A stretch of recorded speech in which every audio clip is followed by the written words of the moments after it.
Swayam Prabha. Digital India. Educated India.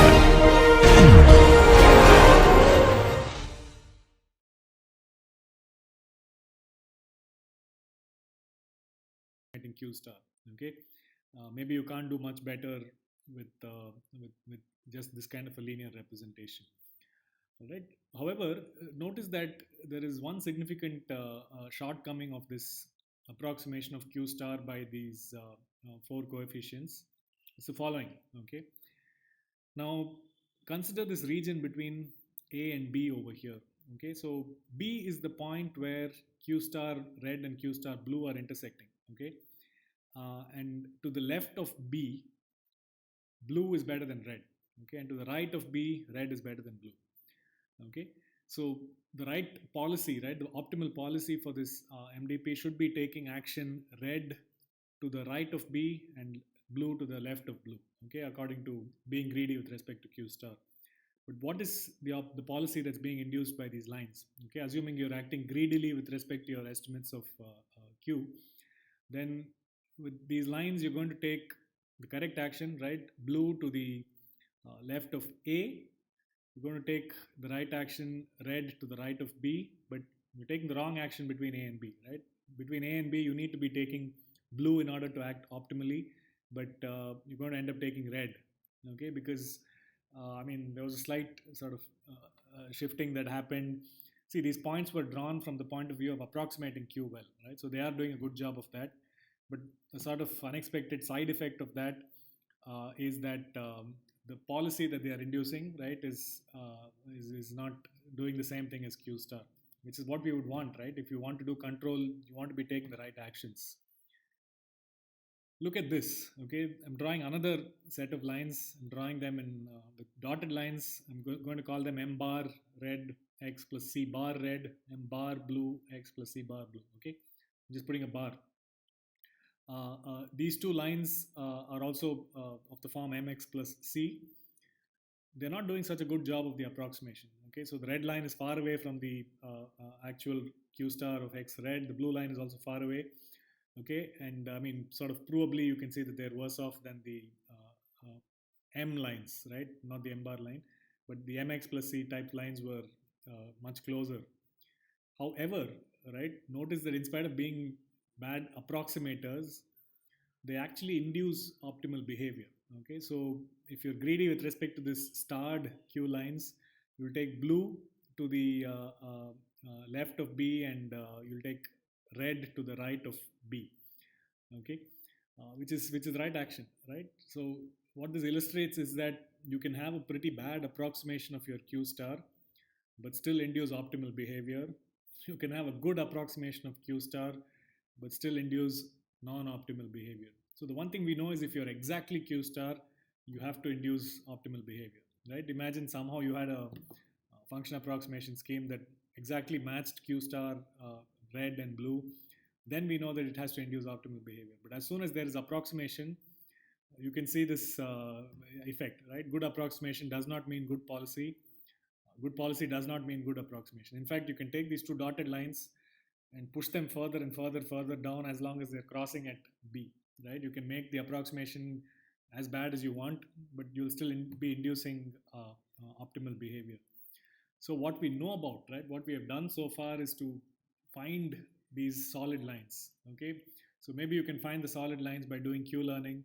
Well, we saw that there are issues with getting to good convergent values. You might not even converge in general, but the basic idea is some kind of value function approximation, right? That's trying to meet the expected long-term reward, right, as its target. We'll try and get some way there, right? At least that's what you're trying to do philosophically. But the question is, how do you find these M bar lines? Okay, so suppose you say, I don't want to worry myself with finding a good approximation of Q. Just give me something that will induce good behavior, right? The proof of the pudding is in the eating. The eating is following a good policy, yeah? Maybe an optimal policy if you want, or at any rate a policy that's better than what you get by acting greedily with respect to, let's say, this solid line. How do you find it, right? We had a process for finding the solid lines, which was, let's say, Q learning. What is the process for finding the dotted lines? So that process is policy search, okay? And let's begin by thinking of policy search as a instance of a more generic class of methods called black box optimization. Okay, it's not really specific to reinforcement learning or even specific to AI. Okay, it's used quite widely.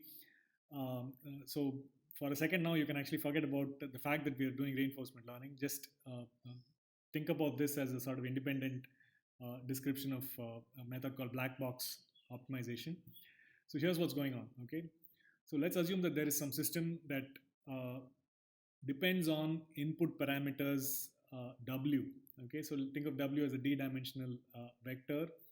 The output it calculates can be thought of as a function of this input. Okay, so there is output f of W, and abstractly the question that is being asked is for what input W is f of W maximum. All right. So this has very many applications. It's a very simple generic formulation, right? So you might be interested in optimizing the yield that you're getting from a, let's say, manufacturing plant. Okay, so the W could be process parameters, how much pressure you're putting, right? What is the temperature at which you're starting some operation, right? What is the ratio with which you mixed your, I don't know, benzene and aniline, whatever your favorite manufacturing process is, whatever, right? You can think of these as process parameters, changing which the yield of your output is going to change, right? So f of W depends in some way on these input W's. And so you change the input W's, the output is going to change. So how must you set your process parameters so that f of W is maximized? The way we're going to be using it is the system we're thinking about is our MDP. Okay, so the W here for us are the W parameterizing our policy. Okay, so on the previous slide, the W's were these four coefficients, the M's and the C's. We had four of them. The question really we are asking is what should those two M's and those two C's be in order that our policy is giving us high expected long-term reward, right? So f of W in this case would be the long-term reward that you get by following that policy. So one small note over here. So policy has an entire value function, right? So at least when we were doing the theory early on, right, we said we want to find an optimal policy that's giving you like the best value for every state. So in practice, you normally will specify a starting distribution of states, either like a single start state or some probability with which you will start at any state. And so you can convert a value function into like a single scalar, right? You multiply the value function by you dot product the value function with the starting state distribution. So that'll give you a single number for each policy, right? So let's say that that's what's going on here, and that number is what we are calling f of W in this case. So the question is, which parameters W will give me the policy that has the highest long-term return? Okay, now the question is, how do we find this W? It's one thing posing the problem like this, but naturally what we're interested in is solving for W, right? Find the W that is giving us the highest value of f of W. And again, why is this called black box optimization? What's black box about it? So this is the typical story with black box optimization. Okay, the reason it's black box is usually you don't make any serious assumptions about f. Okay, so f can be somewhat erratic, right? It doesn't have to be continuous. It can be non-linear. You change your input by a little bit, it can change by a lot, etc. Such things can happen. Or basically you just don't know enough about f, so you don't know what's going on with f. Okay. However, the assumption is that if you give an input, right, if you give a W, then evaluating f of W is something that you can do reasonably well. Okay, like efficiently, it shouldn't take you too much time. You should be able to do it. And normally the situation is you're doing it with a computer simulation. Okay, if you have to go into the real world to calculate f of W, that's going to take time, right? So normally you will apply black box optimization when you have like a good simulator, let us say, and that can give you the f of W to go with. So yeah, if you're doing this with actual chemical manufacturing plant, you won't be running these experiments on the real plant, but maybe on a simulator, making some progress with the optimization and then taking it back to the real world.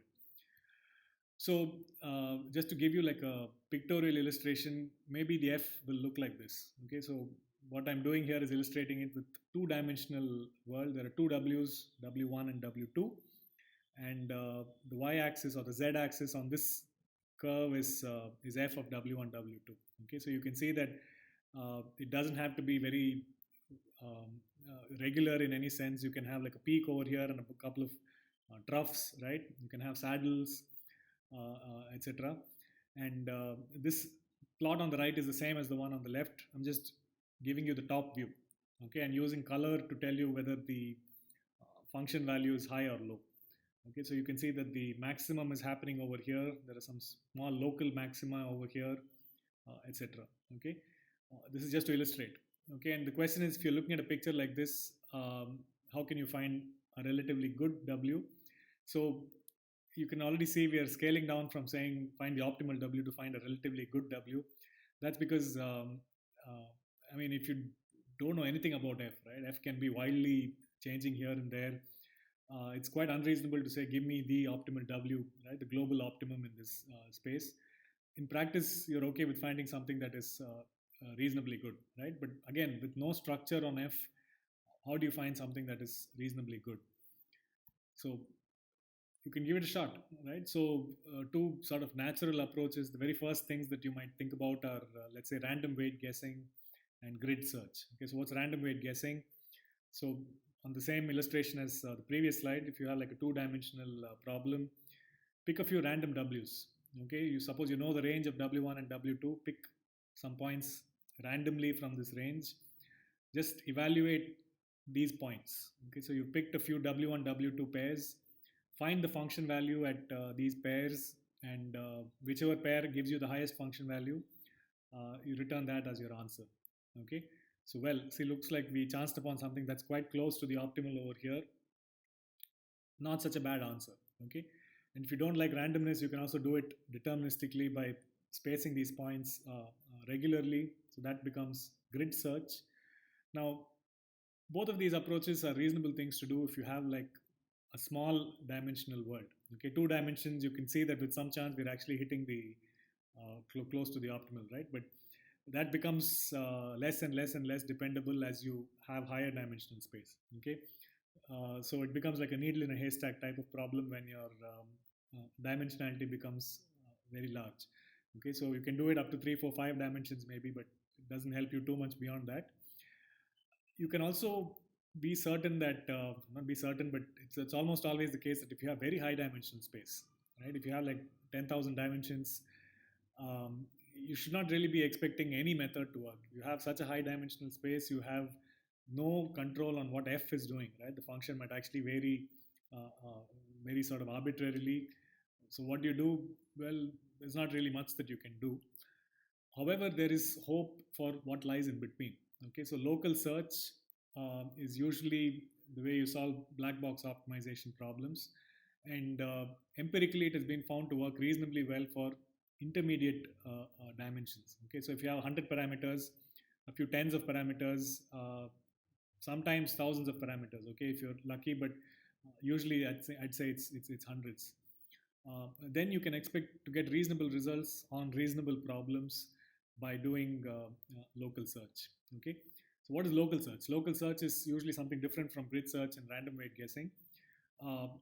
One common illustration, one way of doing local search is to do what's called hill climbing.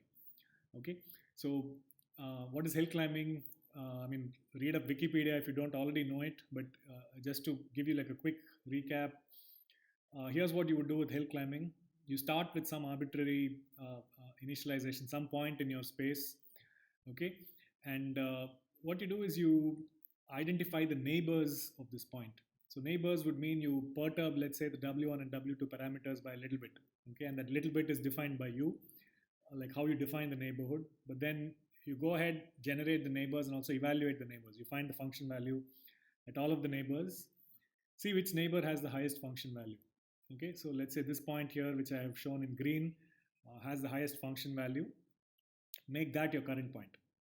Okay, so you move your entire operation with that point as the center, go to that point and then generate its neighbors, and again keep doing this till you reach a stage where all your neighbors are so no neighbor is doing better than you, right? That means you've sort of reached the top of the hill. And you can sort of, so it's hill climbing is basically like how you go to the top of a hill if your eyes are closed, right? You sort of feel around you and see which direction the hill is climbing, and you just go up that direction. Okay, so hill climbing will take you to some local optimum. If you have the time, you can just reinitialize and do it again, right? Depending on how much time you have, you can just do random starting points and do hill climbing, and at the end of your experiment, return the W vector that gave you the best results. Okay, so hill climbing is one example. There's a whole industry of algorithms for local search, right? There's simulated annealing. There's something called ant colony optimization, which models how ants solve these problems, right? They leave pheromone trails, and they have some signaling that makes behavior emerge. Particle swarm optimization, evolutionary algorithms. Okay, so we are not getting into this literature as a part of the course. So all I want to tell you is a local search is quite popular, and there are many approaches. Okay, there is usually no one obvious winner amongst these methods. Okay, so it will depend on the problem. It will depend on how you're configuring them, right? The hyperparameters. When you define neighborhood in hill climbing, how are you doing it? If you're doing evolutionary algorithms, what is your population size? So not only hyperparameters, maybe also how your features are, right? How the F looks. All of these play a role. So please don't be under the impression that there is like one mighty algorithm amongst these that will always solve our problem. It's usually like an empirical exercise. Okay, you can maybe start with some kind of grid search and hill climbing, and then if you have the time, try one or two of these and see which one works best. So usually, if one of them works, others will also work to some extent. Okay, all right. So all of these methods are instances of what is called generate and test. Okay, so with hill climbing, for example, what did we do? We generated the neighbors, which means we came up with some W vectors. We evaluated them. Okay, we tested them, which means we came up with their function value. That was all the sort of information we needed in order to decide which point to generate next. Okay, so you generate some points, test them, that tells you which points to generate next, and then you test them. So all of them will have this flavor, and it is also in this sense that these are black box algorithms, right? We are only depending on f of w. We are not really looking into f and seeing what is happening, how f is being calculated. Given a w, we want the f of w. If you're allowed to do that for different w's, right, it's basically a generate and test paradigm, and that sort of tries to take us in different ways towards promising regions of the w space. So it's black box. We ignore the structure of f. Whether this is good or bad, again, depends on what we're looking at. Okay, so if f genuinely has a lot of structure, right, you could argue that we are losing out. We are sort of doing an inefficient sort of search by ignoring its structure.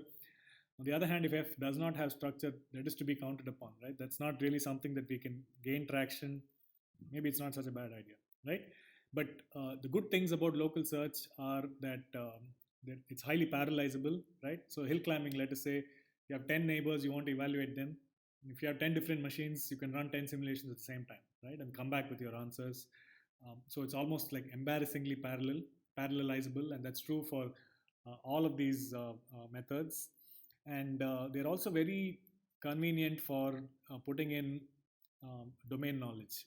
Okay, so you'll actually see this with the examples I'm going to give you. But I mean, let's take policy search. Okay, so when we do local search in the context of MDP planning, it's called policy search. Okay, so in the context of policy search, it's usually very convenient, useful if we can have like a template for our policy that already puts in a lot of what we know about how to act optimally in this world. Okay, and then you just leave a few parameters that we are not so sure about, and that can be optimized using policy search. Okay, so it gives you a lot of flexibility in terms of how you can set up the problem. Okay, and just focus the attention on what really needs to be optimized.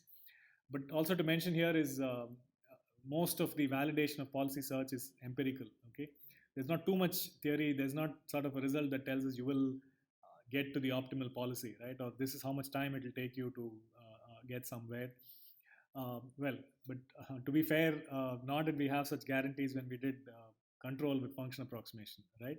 So there is an empirical sort of approach to policy search. It's not very popular in the mainstream RL community because it's ignoring the structure of F, right? But on the other hand, if you think the proof of the pudding is in the eating, right? You can actually eat quite well, quite often by using policy search. Okay, so what's coming up next is actual illustrations instead of giving you more theory, right? I'll just take you through two applications that I have been involved with where we have used policy search and obtained quite compelling results. All right, so let's begin with soccer. So this is some work that I was involved with when I was in grad school at the University of Texas. This was done as a part of the UT Austin Villa robot soccer team. Okay, so I'm going to illustrate an application of policy search in the context of programming a humanoid robot. Okay, so I must also credit my teammates. So let's begin by actually taking a look. Okay, so here is a simulation. It's a physics simulation of a three-dimensional world, and at the center you can see there is a humanoid robot. Okay, so this is called the Now robot.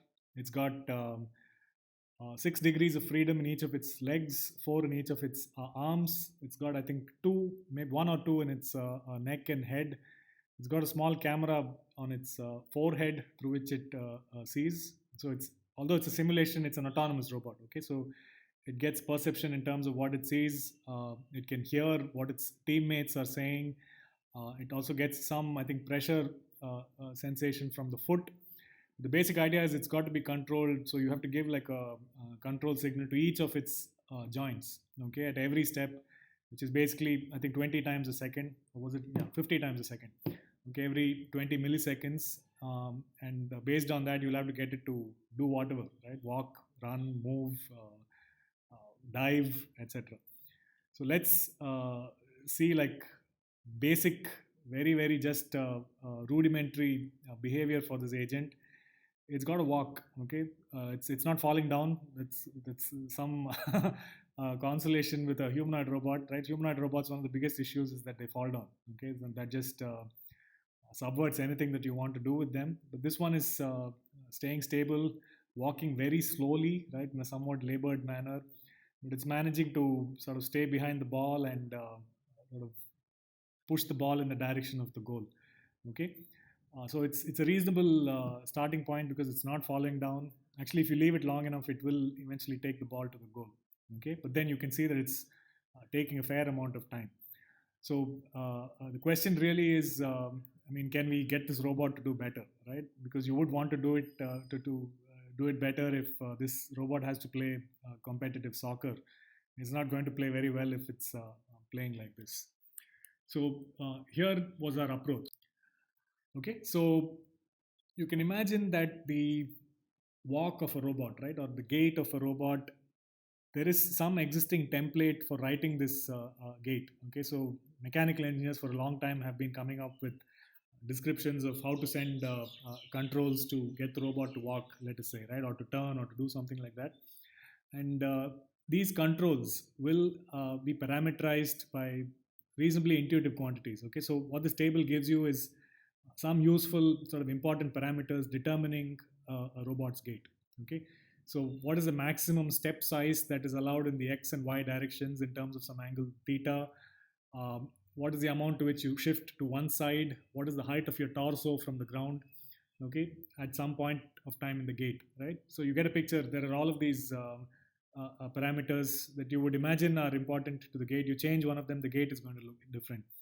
So what we would ideally like is some configuration of this parameter that leads to a gait that is sort of fast, right? You want the robot to be playing better soccer.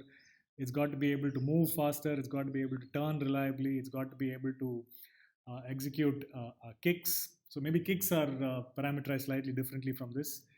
This is a way of parameterizing gait. Okay, so this is precisely what we did. Okay, so we took an existing template, looked at the parameters, chose to optimize some parameters. Okay, these are the parameters which have an asterisk next to them. chose to ignore a few. Okay, so some parameters we, using our own knowledge, figured out maybe are not that important. They already have reasonable values. So let's not put them into the local search and increase the burden on the search algorithm, right?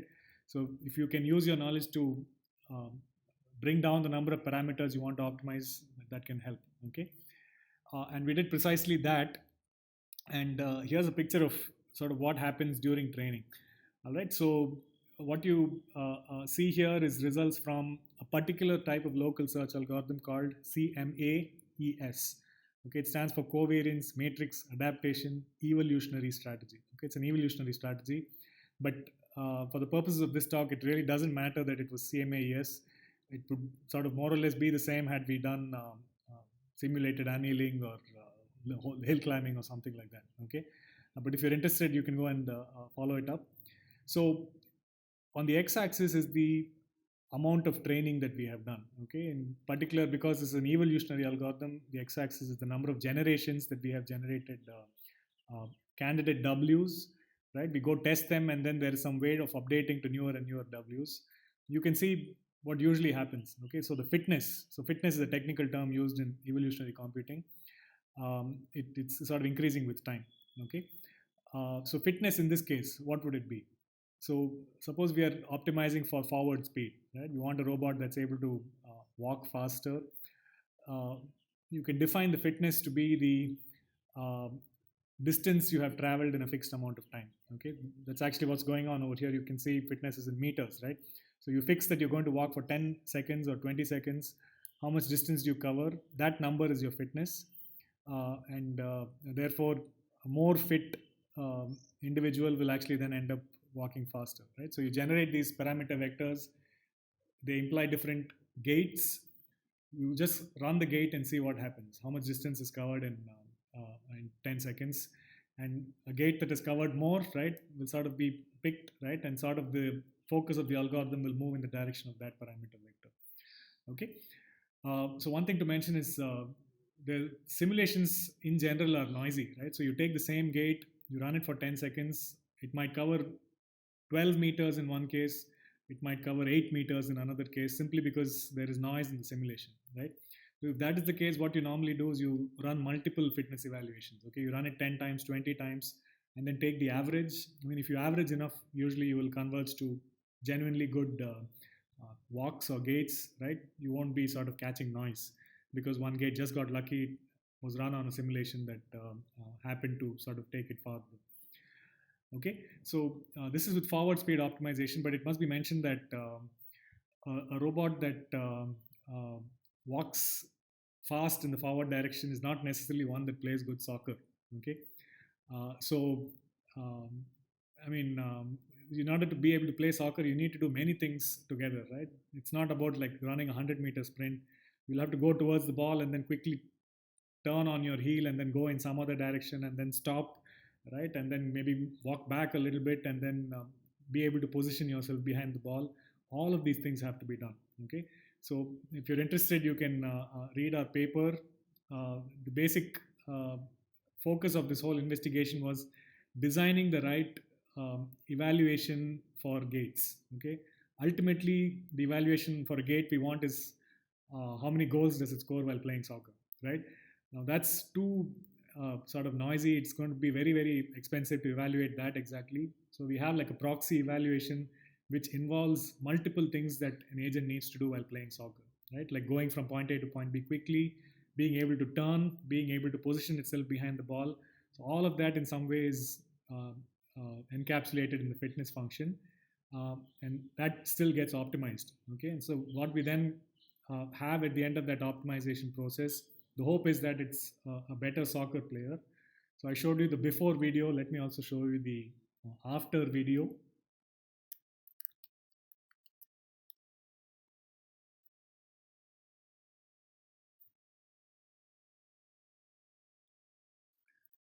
All right, so here you go. It's the same simulation, but this is after the agent has been optimized.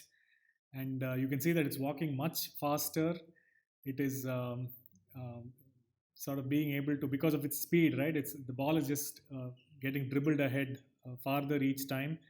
It's certainly a much better position than we were when we just had the seed, right, the initial walk.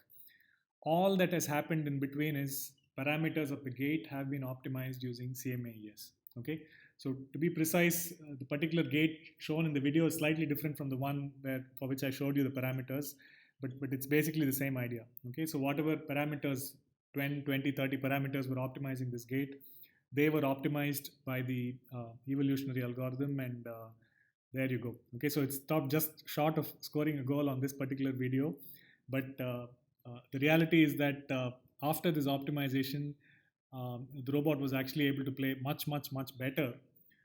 And let me show you the proof of that. So here are results from the 2011 RoboCup competitions. Okay, so RoboCup happens every summer. It's like a competition where different teams come up with agents. The particular competition we were taking part in is what you saw, right? 3D simulation. There are also others where you actually program real hardware, right? There are other simulation competitions also. But this particular edition, right? This was 2011 in Turkey, in Istanbul. We managed to sort of do a clean sweep. Okay, over 24 games that UT Austin Villa played, we didn't concede any goals. We scored 136 goals against the other teams. If you have to sort of give like a one-line justification, right? The reason that made this happen, it was the fact that we used policy search. Okay, not different from what I have described to you. I mean, of course, the particular way in which we set it up and optimized it, I mean, there was something to say about that, but the success really goes to the fact that we were formulating this as a policy search problem and using it. So 136-0 was in the competition, but then we came back and also ran more extensive experiments against the other teams. Okay, so one good thing about RoboCup is once the competition is over, the teams release their binaries. Okay, so you can play more games against them. So with some statistical significance, we also find like the goal difference that we achieve against the other teams. So the team that ranked third, UT Austin Villa, was beating by 1.5 goals on average. So these are 2 5-minute halves usually. Okay, and then teams that were ranked lower, we were beating by even more. In fact, this table is larger, but I didn't have the space to put it in. But essentially, it was a very clear sort of win for the team, which also I think should be interpreted as a very clear win for the approach. Okay, which was policy search. So this was 2011, and I graduated. Okay, so I didn't take part in RoboCup 2012, but the team continued. Okay, so UT Austin Villa has been very successful ever since. The last 8 or 9 years following this, they've probably come first, I don't know, 7 or 8 times, maybe all 8 or 9 times. I've lost count. But basically using the same approach, of course, with refinements built up over the years, they've been very, very successful. Okay, so here is, I think, a very clear illustration of a policy search method working extremely well in practice. Why did we use policy search? Why did we not use Q-learning? It's not like we didn't try. Okay, so we tried the more conventional online RL sort of approach. Didn't take us too far, right? Because various technical reasons, right? How are we able to represent the Q table, right? What is the horizon on these tasks? There are many issues that come into play. It's a lot more convenient to formulate it and solve it as a policy search problem rather than a conventional Q-learning or value function-based learning problem. Okay, so that was RoboCup. A second case study is more recent and also closer to home. This is the question of railway scheduling. Okay, this was done with my master's student Rohit Prasad, who graduated last year, and Harshad Kadilkar, who is at TCS Research. Okay, and who's also adjunct in aerospace in IIT Bombay. Okay, so you don't need much of an introduction to railways in India. Trains carry lots of passengers. It's one of the biggest railway networks in the world. Okay, and there's enough analysis of the economic costs of delays in railways. Okay, a train runs late, it means it takes time for goods to reach their target. Maybe some of them will go bad, right? People reaching their meetings late, right? Or delay in general is not good. Okay, so what you would like is for the railways to run on time. And how do you do that? Okay, so that's basically the problem that was motivating us. Formally, this is what we call the railway rescheduling problem. Okay, that's the problem that we have solved. So what is railway rescheduling? So the input to the railway rescheduling problem is a timetable. Okay, so what you have here is a timetable. So you have train numbers at different stations, when they are arriving and when they are departing. Okay, so at station Alpha, train number 101 is supposed to arrive at 4:30 and then leave at 4:40. It is supposed to halt for at least 10 minutes, okay, because maybe something has to be loaded onto the train. You can't leave before 10 minutes from after you have arrived. Okay, and minimum run time tells you how much time it will take for the train to reach its next station. Okay, from Alpha it will go to another station. Because of the speed limit, right, it can only reach after a certain amount of time, and that is the minimum running time. So somebody gives you this timetable, okay, somebody has charted it, but there might be some issues with the timetable. Okay, it might not be what's called a feasible timetable.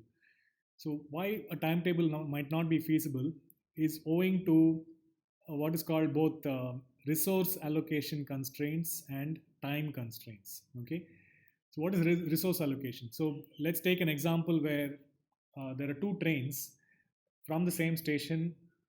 Suppose the timetable tells you they're supposed to leave at the same time. Okay, they're both supposed to leave at 10 o'clock, let us say. Now, if there's only a single track going out of the station, right, it's not possible for both trains to be occupying the same track at the same time. So one of them has to leave first and then the other one has to leave, right? So if you do that, then you have to do something that's different from the original timetable. You have to change the departure time of at least one of these trains, right? So that's called a resource allocation constraint. So timing constraint basically means, you can't run faster than your minimum running time. Okay, if you are told you're in station A at some point and station B at some point, the difference in time, right, is less than your minimum running time, that's not going to happen. Okay, so the problem is taking a timetable and then altering it so that it becomes feasible, okay, while at the same time minimizing delays. Okay, by and large, that's what we want to do. If you want to make this a little bit more precise, right, what really we are tasked with is coming up with 2 or 3 new columns in this timetable: scheduled arrival time and scheduled departure time. And the difference between like scheduled arrival and timetable arrival, right, that's going to be the delay, or maybe scheduled departure and timetable departure, that's going to be the delay. Okay, so what we would want is with these new columns, it should be feasible. Okay, you should not have 2 trains sort of running on the same track. At the same time, it should minimize the aggregate delay. Okay, and the standard way of formulating this is to say you want to minimize priority weighted departure delay. Okay, so what is priority weighted departure delay? For a particular train, you just look at its delay at every resource. A resource is like a station. Okay, and you want that to be small, so you sum that up over all trains and all resources. Except trains have what's called priorities. Okay, so some trains are high priority, some trains are low priority. So it's priority is a number where like smaller is higher. Okay, smaller is higher priority. So you divide by the priority of the train while you're calculating this sum. Okay, so formally we want to come up with a timetable which is feasible while also minimizing priority weighted departure delay. That's the problem specification. Okay, so how do we do this? Again, there are multiple ways to do it, but let's first just get familiar with the whole problem by looking at a picture. Okay, so this is an illustration with 8 trains. Okay, so these trains are all triangular pointy things. 4 of them at Alpha, 4 of them at Eco. These are like 5 stations. So each of these stations has 4 lines or 4 tracks, but in between successive stations, you only have like a single line. Okay, so suppose we have a timetable, and what's going on in the timetable is basically for Alpha, trains in Alpha to reach Echo and trains in Echo to reach Alpha, right? You have to sort of completely cross and go to the other end. Okay, so that's what we're trying to do, let us say. How do we do this? So the first thing to note is if you have any thoughts about solving this exactly, right? See, it's a discrete system. If you so wanted, you can basically enumerate every possible state, right? And then use planning to find what is the optimal policy for minimizing priority weighted departure delay while being feasible, right? How practical is that, right? Every single configuration of these trains on this line, right? That's a state. And the actions that you have are basically for each train, right? You can decide whether to move it or not move it. So this illustration only has 8 trains, right? But you'll see examples where we have like hundreds of trains. So you might have actions where you have like 2 to the 100.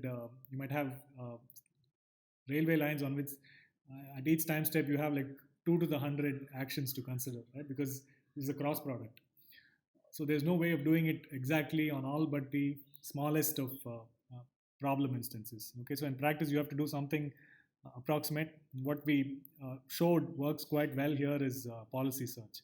Okay, but let's just run through this example and look at some of the characteristics of this problem. Okay, so maybe you get started and your first time step you do some scheduling and you move these 2 trains forward. Good.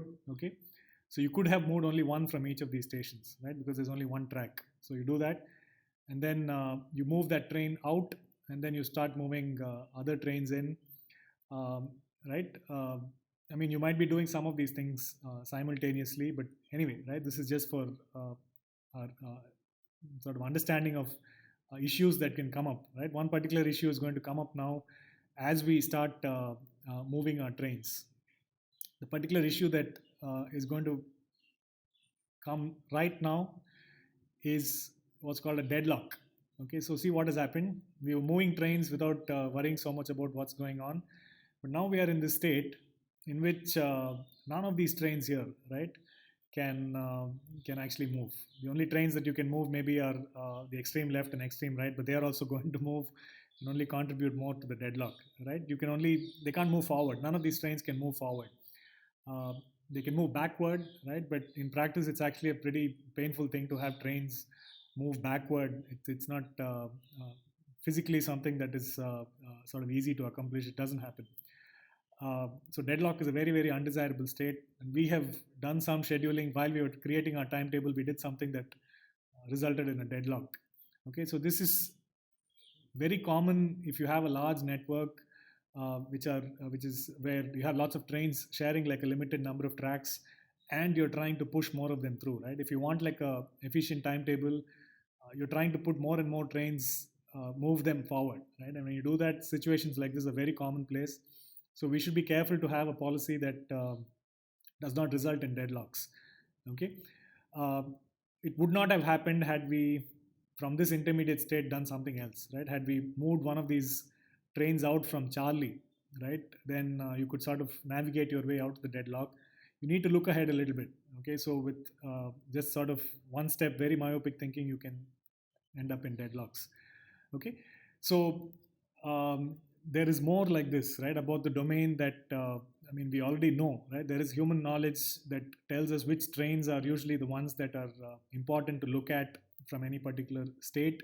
What are common strategies for avoiding deadlock? So no need to understand this flowchart in entirety. The point that I want to make using this is there is actually an existing larger outer loop, right, for railway scheduling. Okay, so you start, you look at the list of trains at any point of time, you have a way of deciding which train to try and move even, right, and then decide whether you want to move it or not. In fact, what we also have as a part of this is some logic for deadlock avoidance, manually coded. Okay, so nothing learned, etc. The only part of this big flowchart that we thought is worth optimizing, all right, is this one module here which I have shown in gray. Okay, so what's happening in this module is you have picked a particular train using the outer loop, and you're asking the question, should I move this train or should I not? Okay, and you have to answer that question non-trivially. Okay, so if the track is free, right, a myopic approach will just say move it, right? That's like a greedy approach, but it might not be the right thing to do if there are trains heading in the opposite direction, which might also be competing for that track, which might result in a deadlock. And so it's a non-trivial decision, and that is the one that we optimize using policy search. Okay, so how do we do it? We have to define our policy, right? So the first step in that is defining state. Okay, so this is a definition of state that we took from earlier work, where for each train, right? So this is the train that, let's say, we are considering. We are considering whether to move it forward or not move it forward. And we look a certain number of stations ahead, a certain number of resources ahead. Okay, it might be just sections between stations, or it might be stations themselves, and a certain number of stations behind. Okay, so in this picture you see 6 stations ahead and 2 stations behind. In each of these stations we see how occupied are these stations. Okay, so we have a way of encoding a station as a 0, a 1, or a 2. So 0 station is one that is fairly empty. Okay, so we have a sort of heuristic way of defining whether a station is empty or not. So notice that in this station there are 3 tracks that are full. 1 is occupied, but there are 3 that are full. It's not so bad. Nearly full is when you don't have too much space. Okay, so in this station it is nearly full because there's only 1 track that's left. Totally full is totally full. Okay, there's no space left. Of course, you can also derive other quantities if you want. This was done. This is something that we engineered and it worked. Okay, so that's something that we've just gone with. So the entire state vector, right? A state that we are using for making this decision is these occupancy measures, these 3 numbers for 6 stations ahead, as well as 2 stations behind, along with the current one, and also the priority of the train. Okay, so we have like a 10-dimensional state vector. Given a state vector like this, right, our policy should tell us move or don't move. The particular way in which we have again chosen to represent this mapping is using a neural network.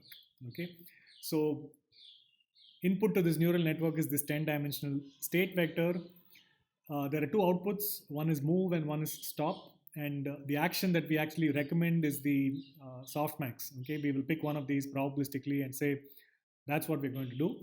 But crucially, right, this decision is parameterized by the weights of this neural network. And so we actually fixed the topology of this neural network with a certain number of nodes in each hidden layer. We had 3 hidden layers, and so if you do the calculation, I think we have 10 nodes. Okay, it turns out we have a total of 352 weights that are a part of this neural network.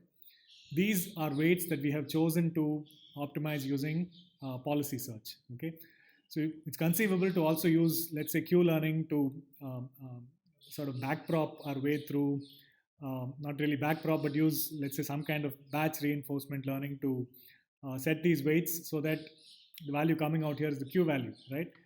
We didn't do it because we tried and it didn't work so well. Rather, we start with some initial weights and then we search this 352-dimensional space for weights that result in policies that result in low priority weighted departure delay. Okay, so that's what we are taking up to do. It's sort of incidental that we're using a neural network. Okay, we could also have parameterized this entire thing in a different way, but we've chosen neural network because it sort of allows for a nice sort of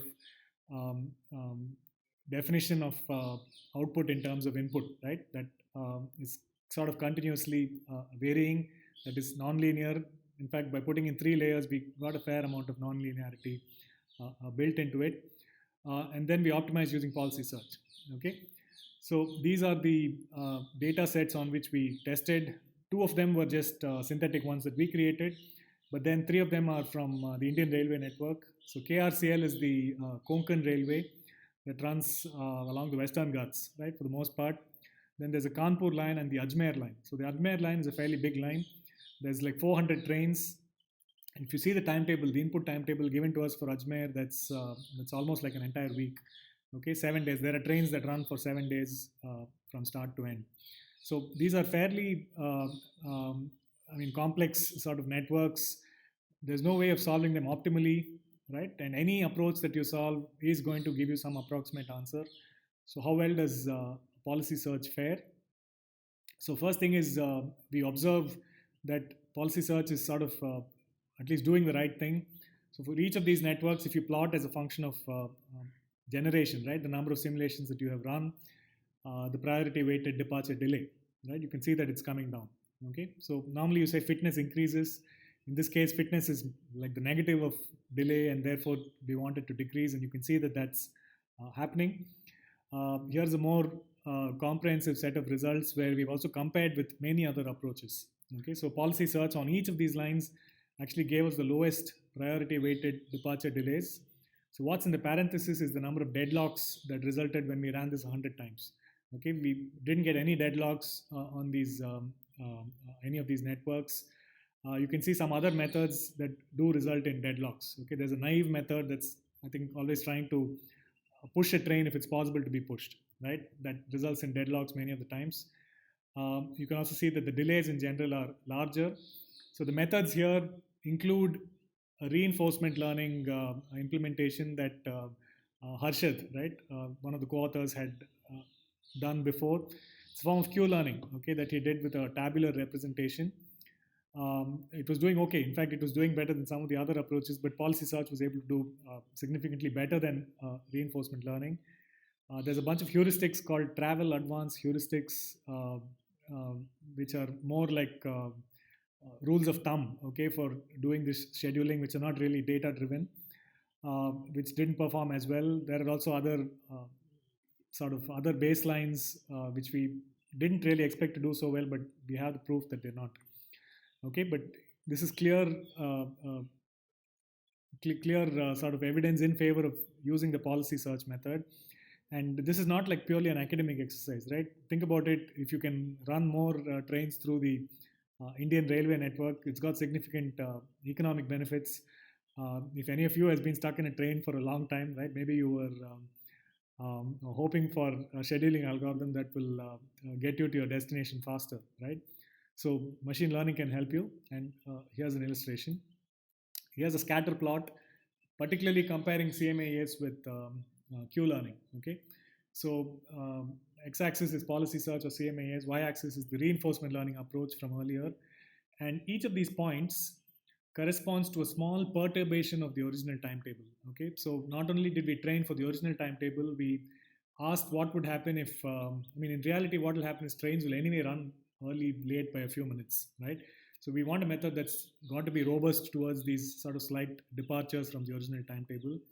And we found that, even for these perturbations, it doesn't really matter.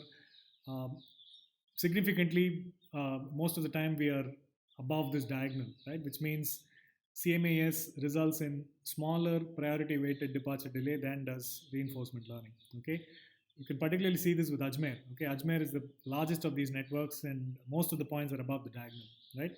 That's not surprising, okay, because RL, right, it sort of counts on the Markovian assumption. You're saying value of state is reward plus value of next state, right?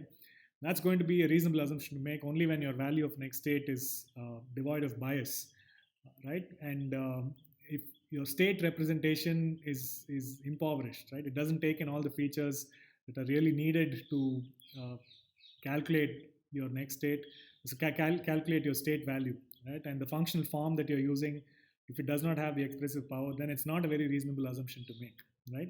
And so policy search, on the other hand, is ignoring the Markovian assumption, right? We're just looking at, you're taking a particular policy, running multiple simulations with it and saying how low is the priority weighted departure delay.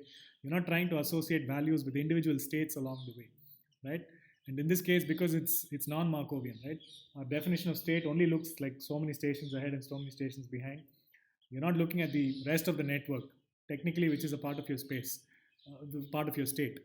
But doesn't matter, it's not as much affected by the non-Markovianness. All right. So with that, we really conclude this week's lecture. So let me just recap what we have done. This lecture has been a very sort of prominent move in the direction of going from theory to practice, okay? Everything we did with our earlier lectures, not only on reinforcement learning, even with MDP planning, right, was with the assumption that we had a finite state space, right? That's usually not the case in practice, okay? Even if you have like a finite state space, it's usually not going to be small enough for you to represent.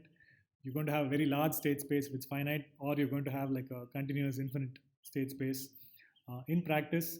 Therefore, there is a need to generalize, okay? You need to have an approach where what you learn about one state, right, lets you also do something from a similar looking state. You need to have fewer parameters to learn than the number of states or state action pairs. So function approximation is the natural way of doing this. So So last class we started with linear function approximation. We showed that there is a fair amount of theoretical guarantee that we can give. For example, TD will converge to within some region of the best that you can do with linear function approximation. When you go from prediction to control, right, this deadly triad, as Sutton and Bartow call it, right, bootstrapping with generalization and with off policy updates, that comes in some form. And the counter example we saw due to Sitsiklis and Van Roy illustrates that even with the simplest of MDPs, you can go awfully wrong, right? And in practice, you should expect that to happen to some extent in real problems.